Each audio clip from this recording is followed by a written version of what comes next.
4. 행운이 미자에게 미소 짓다. 그것은 알료샤 자신도 참으로 예기치 않았던 일이었다. 그는 선서 없이 불려 나왔다. 필자가 기억하는 한 검사 측도 변호사 측도 처음부터 상냥한 동정을 가지고 그를 대했다. 전부터 그에 대한 평이 좋았다는 것은 금방 짐작할 수 있었다. 그는 겸손하고 온순하게 진술했는데 그 말 속에는 불행한 형에 대한 뜨거운 동정심이 역력히 파도치고 있었다. 그는 한 질문에 대답하는 가운데 형의 성격을 설명하면서 미자는 난폭하고 정열에 좌우되기 쉬운 인간인지는 모르나 동시에 고결하고 자존심이 강하며 관대하여 누가 요구하면 자기 희생마저 마다하지 않는 사람이라고 말했다. 하지만 최근의 형의 그루생가에 대한 정열과 아버지와의 사랑의 쟁탈 때문에 몹시 견디기 어려운 상태에 있었다는 것은 그도 인정했다. 형이 돈을 빼앗을 목적으로 아버지를 죽였다는 가정을 그는 분연히 부정했지만 그러나 이 3천 루블리가 미자의 마음속에서 거의 일종의 편집광 정세의 하나가 되어 있었다는 것과 형이 이 돈을 아버지에게 사치당한 유산의 일부로 생각하고 있었다는 것과 담백한 형이지만 이 3천 루블리를 운운할 때마다 광분과 분노를 금치 못했다는 것 등을 알료샤도 인정하지 않을 수 없었다. 검사가 말하는 소위 두 부인, 저 그루센카와 까짜의 경쟁에 대해서는 되도록 답변을 회피하려 했다. 그리고 한두 가지 질문에 대해서는 전혀 대답하고 싶어 하지 않았다. 당신 형은 부친을 죽일 생각이라고 당신에게 말한 적이 있습니까? 검사가 물었다. 만일 대답할 필요가 없다고 생각하면 대답 안 해도 좋습니다. 하고 그는 덧붙였다. 노골적으로 말한 적은 없습니다. 하고 알료샤가 대답했다. 그럼 어떻게 말했습니까? 간접적으로 했나요? 형은 한번 저한테 자기는 아버지에게 개인적인 증오심을 품고 있다고 말한 일이 있습니다. 형은 잘못하면 혐오의 정이 극도에 달할 경우 아버지를 살해하지 않을 수도 없겠구나 하면서 자기 자신도 그것을 두려워하고 있었습니다. 당신은 그 말을 듣고 그렇게 되리라 믿었나요? 믿었다고는 할 수 없습니다. 그런 위험에 직면했을 때 어떤 거룩한 감정이 형을 구하리라 저는 언제나 믿고 있었습니다. 또 사실 그러했고요. 왜냐하면 저희 아버지를 살해한 것은 형이 아니기 때문입니다. 알료샤는 온 법정 안에 울리는 뚜렷한 목소리로 이렇게 단언했다. 검사는 나팔 소리를 들은 군마처럼 몸을 부르르 떨었다. 나는 당신의 신념이 오로지 당신의 중심에서 나온 것이라는 것을 믿습니다. 당신의 신념에 조건을 붙이지도 않을 것이고 또 그것을 불행한 형제에 대한 사랑과 혼동하지도 않겠습니다. 그것은 꼭 알아줘야겠습니다. 당신 가정에 일어난 비극에 대한 당신의 그 독특한 견해는 이미 예심 때부터 알고 있습니다. 노골적으로 말해서 당신의 견해는 매우 특수하며 검찰청에서 모은 다른 일체의 진술과 모순되는 것입니다. 그래서 짓궂은 것 같지만 어떤 근거로 그러한 생각을 갖게 되었는가?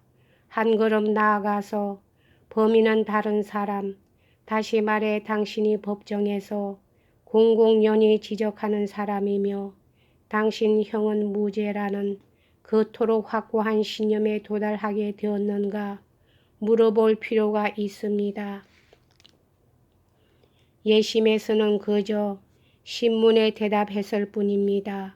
하고 알료샤는 침착하게 조그마한 소리로 말했다. 내가 스스로 스메르자코프를 고발한 것은 아닙니다. 어쨌든 그를 지적하지 않았으니까 저는 형 드미트리의 말을 그대로 한 것뿐입니다.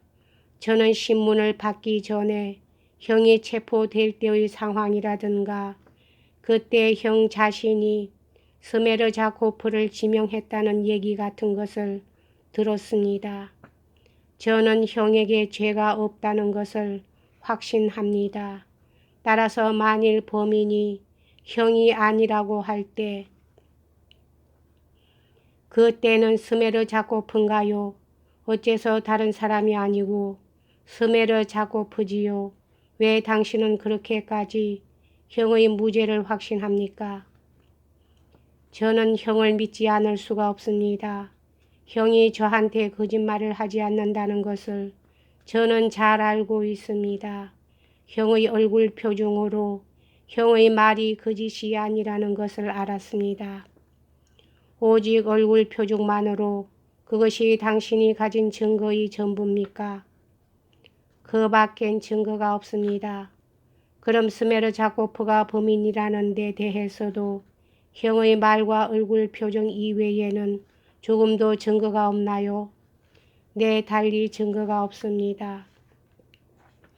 이것으로 검사는 신문을 마쳤다. 알료샤의 대답은 방청객의 마음에 매우 환멸적인 인상을 주었다. 벌써 재판이 시작되기 전부터 스메르자코프에 대해서는 거리에 온갖 풍문이 떠돌았다.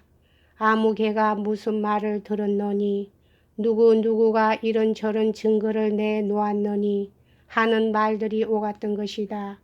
알료샤에 대해서도 그가 형에게는 유리하고 하인의 죄를 분명하게 밝히는 유력한 증거를 모았다는 소문이 돌았다. 그런데 뜻밖에도 피고의 친동생으로서 당연한 정신적 신념 이외에 아무런 증거도 갖고 있지 않았던 것이다. 이었고 빼쭈꼬비치도 신문을 시작했다.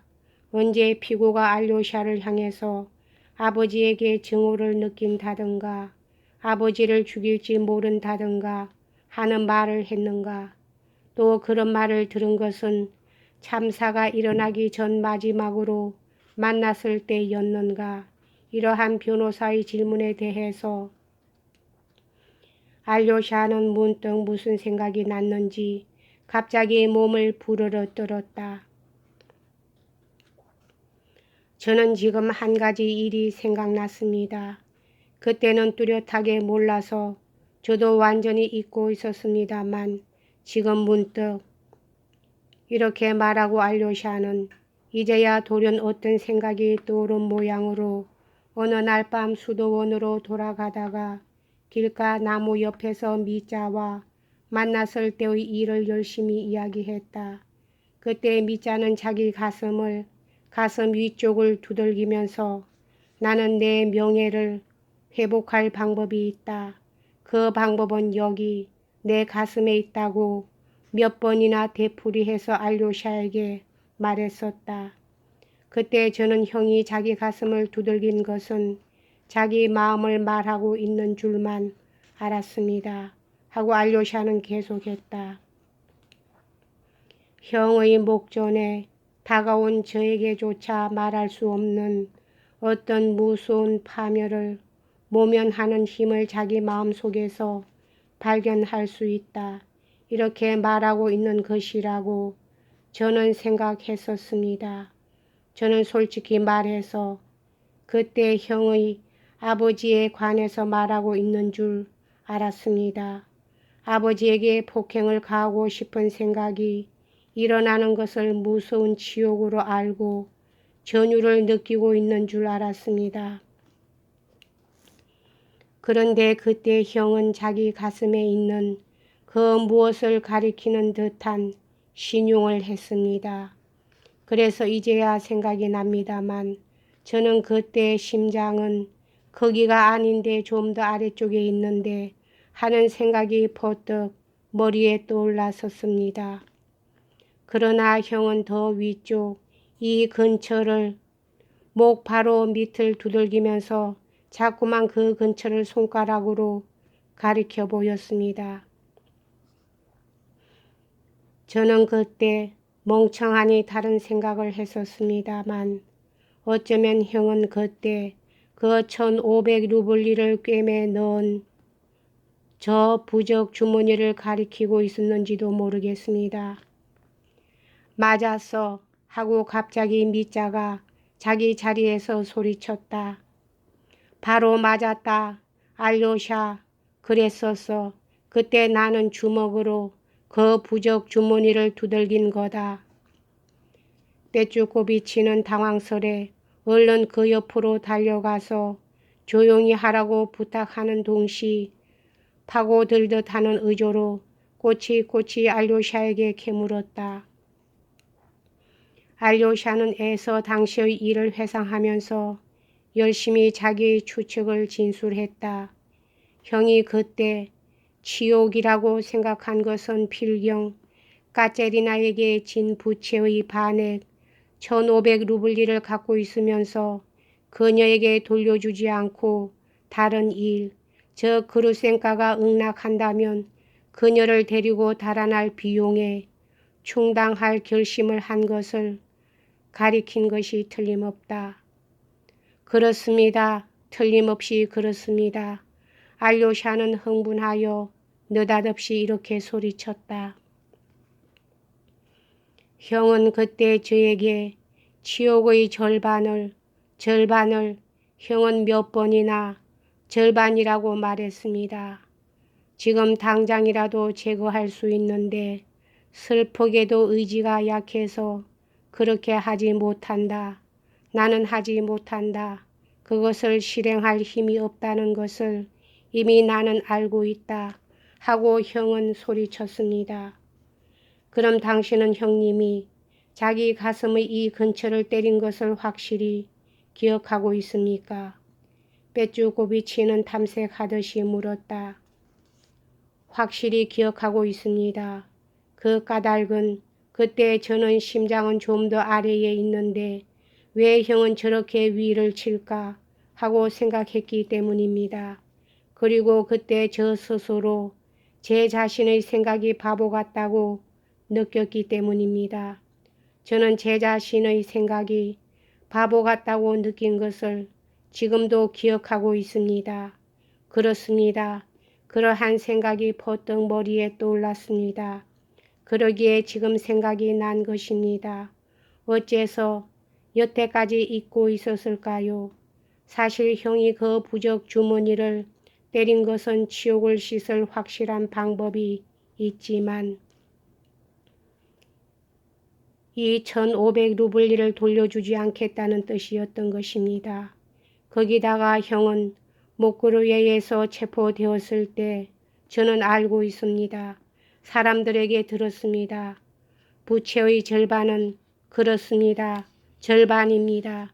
그 절반을 까체리나 씨에게 돌려줌으로써 그 사람에 대해 도둑이 되지 않아도 될 방법을 갖고 있으면서 역시 그것을 돌려주지 않고 돌려주기보다는 차라리 그 사람에게 도둑놈 소리를 듣는 편이 낫다고 생각한 것은 자기 생애에서 가장 부끄러운 일이었다고 외쳤다고 합니다.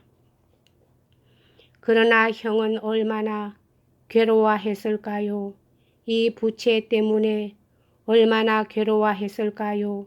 이렇게 소리치고 알료샤는 말을 맺었다. 여기까지 하겠습니다.